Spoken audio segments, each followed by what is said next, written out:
Welcome to Editorial of the Day presented by Topper IS Vijayanagar, Bangalore. Today's topic: Reflective Pause. NATO must change the very paradigm that set the Ukraine conflict in motion.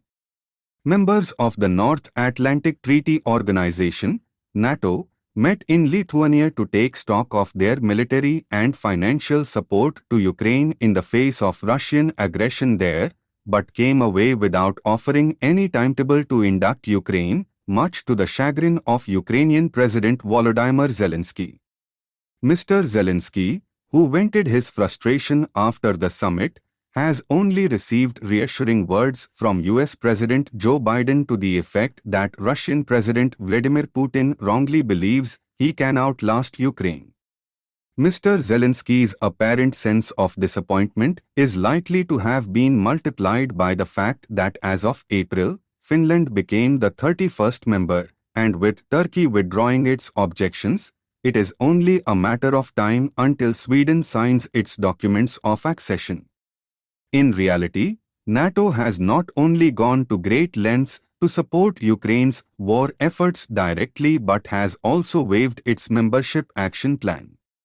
This plan is a series of political and military steps to ensure that the prospective new entrant is a functioning democracy based on a market economy, that its military is under tight civilian control, that it shows commitment to the peaceful resolution of conflicts, that it treats minority populations fairly, and that it has the ability and willingness to contribute to NATO operations.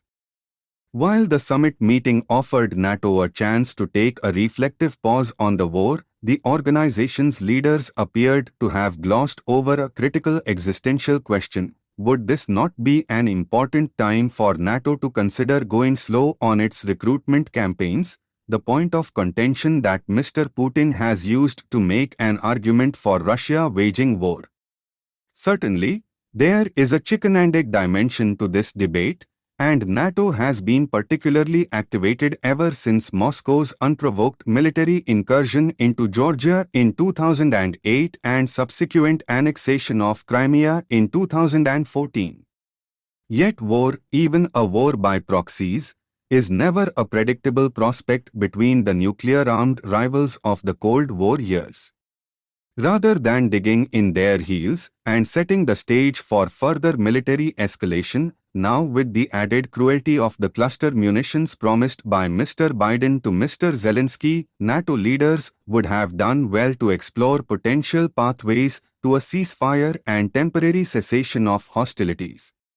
It is true that Mr. Putin is likely to remain undeterred in his ambition for territorial acquisition fueled by the shadowy inner politics of the Kremlin, yet if NATO is a grouping that genuinely cares about market economies, democracy, human rights, and peace, it needs to work towards changing the very paradigm that set this avoidable conflict in motion in the first place. Are you preparing UPSC KPSC? Then this is a golden opportunity for you. Topper IS chapter-wise test series is offered at a low cost of just 65 rupees. Only first 100 students will get chance. Every day 1 rupee is higher.